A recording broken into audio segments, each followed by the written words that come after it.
ఉత్తమ జీవితం అనేటువంటిది సరైనటువంటి ప్రత్యుత్తరం ఇవ్వడం. పోయిన వారం ఏం చెప్పాను? సరైన ప్రవర్తన ప్రవర్తించడం.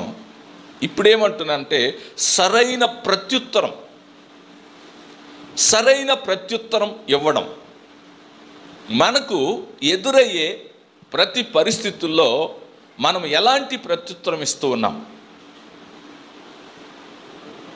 అది ఈరోజు ఇక్కడ మనం నేర్చుకోవాల్సినటువంటి ఒక అంశం. ఎందుకంటే దేవుడు మనల్ని ఎందుకు పిలిచాడు? ఆశీర్వాదమునకు వారసులు అవ్వడానికి దేవుడు పిలిచాడు. అంటే మనం ఒక మాటలో చెప్పాలంటే బ్లెస్డ్ పీపుల్, ఆశీర్వదించబడినటువంటి వాళ్ళు.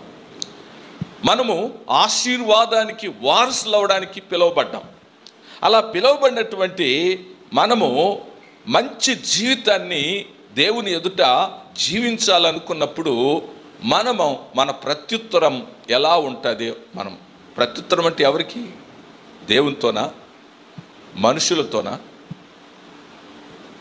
ఎవరితోనైనా ఈ లోకంలో నువ్వు ఎవరితో మాట్లాడినా నీ ప్రత్యుత్తరం ఎలా ఉంది? ఇక్కడ స్పష్టంగా ఆయన ఏమంటున్నాడు అంటే, దూషణకు ప్రతి దూషణ అయినను, కీడుకు ప్రతి కీడు అయినను చేయకుండా. దేవునికి స్తోత్రం, హల్లెలూయా. చూడండి, ఈ రోజుల్లో నోటిని కంట్రోల్గా పెట్టుకోవడం అనేది అంత ఈజీ కాదు. మనమైనా కంట్రోల్గా ఉంటాం, కానీ మన నాలుక కంట్రోల్గా ఉండదు. యాకోబు అంటాడు, నాలుక అనేది అదేంటంట, నాలుక అనేటువంటిది అది అగ్ని తగలబెట్టేస్తుంది. ఆయన ఒక సింపుల్గా చెప్పేశారు, నాలుక అంటే అది చిన్న అవయవమే, కానీ ఎంత పెద్ద అడవినైనా తగలబెట్టేస్తుంది. నాలుక చాలా బలమైనటువంటి ఆయుధం. ఆ బలమైనటువంటి ఆయుధం ఏం చేస్తుంది అంటే మన బ్రతుకును కూడా తగలబెట్టేస్తుంది, మన కుటుంబాన్ని తగలబెట్టేస్తుంది, మన జీవితాలను తగలబెట్టేస్తుంది, మన ఎదుటోళ్ళ చుట్టుపక్కల ఉండే వాళ్ళ జీవితాలు కూడా తగలబెట్టేటువంటి శక్తి ఉండేటువంటిది నాలుక. ఈ నాలుకను అదుపు చేసుకోవడం మనకు ఆశీర్వాదం. ఎయిర్పోర్ట్లో ఒక ఆయన ఉన్నాడు. ఆ తనిఖీ చేస్తున్న అధికారి ఈ బ్యాగులన్నీ సర్దుతా ఇవంతా చూస్తూ ఉన్నాడంట. ఇతను ఏం చేస్తున్నాడంటే ఆయన్ని కామెంట్ చేస్తున్నాడు, ఆ ఆఫీసర్ని కామెంట్ చేస్తున్నాడు. ఆయన చాలా ప్లెజెంట్గా, హ్యాపీగా, ప్రశాంతంగా ఉన్నాడు. అలా ఉండేటప్పుడు సరే ఆయన వెళ్ళిపోయాడు. ఒక ఆమె వెళ్ళి అడిగింది, అతను ఆ విధంగా క్రిటిసైజ్ చేసినా మీరు చాలా ప్రశాంతంగా ఉన్నారు, ఇలా ఉండడం మీకు ఎలా సాధ్యం అని అడిగితే ఆయన అన్నాడంట, ఆయన ఢిల్లీ వెళ్తున్నాడు, ఆయన బ్యాగులు నేను చెన్నై పంపిస్తున్నాను. ఈయన బ్యాగులు ఎక్కడికి వెళ్తున్నాయి? చెన్నై వెళ్తుంది. ఈయన ఎక్కడికి వెళ్తున్నాడు? ఢిల్లీ వెళ్తున్నాడు. కాబట్టి ఇప్పుడు ఆ బ్యాగులు అనేవి చేతికి అందాలంటే ఎన్ని తిప్పలు పడాలో. సామాన్యమా? అసలు ఢిల్లీ వెళ్ళాల్సినటువంటి బ్యాగులు అసలు చెన్నై వెళ్ళిపోతే ఆ చెన్నైకి వెళ్ళి దాన్ని వీళ్ళు కంప్లైంట్ చేసి దాన్ని వెరిఫై చేసి మరలా వాళ్ళు ఢిల్లీ పంపించేంత వరకు ఇతడు తిప్పలు పడాలి. ఎందుకని? నోరు అదుపులో పెట్టుకోకుండా వాగడం. ఆ వాగడం అనేది జీవితాన్ని తిప్పలు పట్టిస్తుంది.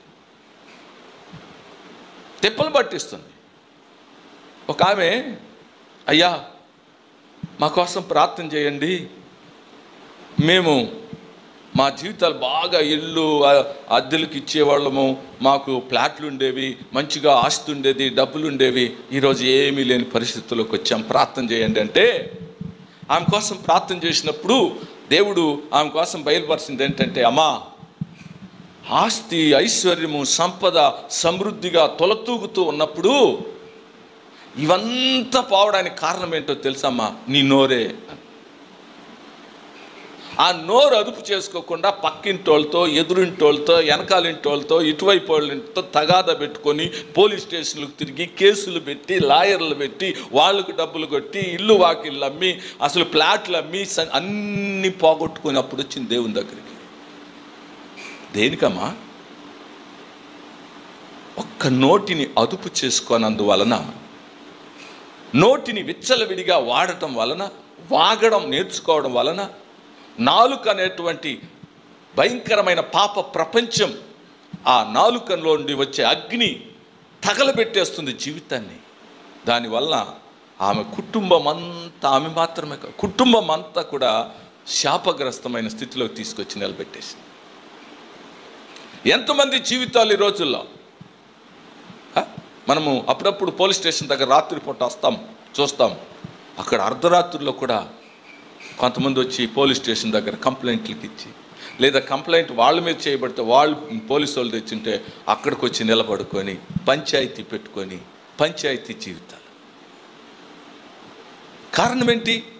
అసలు ఒక మనిషి ఇంకొక మనిషి మీద కంప్లైంట్ చేస్తున్నాడంటే దానికి ప్రధాన కారణం ఏంటి? నాలుక అదుపు చేసుకోకపోవడం. నాలుకను అదుపు చేసుకోనటువంటి వ్యక్తులు తమ జీవితాన్ని బజారు పాలు చేసేస్తున్నారు, తమ బ్రతుకులను శాపగ్రస్తంగా మార్చుకుంటున్నారు. అందుకనే దేవుని యొక్క వాక్యం అనేటువంటిది మనకి ఏమి చెబుతుంది అంటే, మనము మన జీవితంలో సరైన ప్రత్యుత్తరం ఇవ్వడం నేర్చుకోవాలి.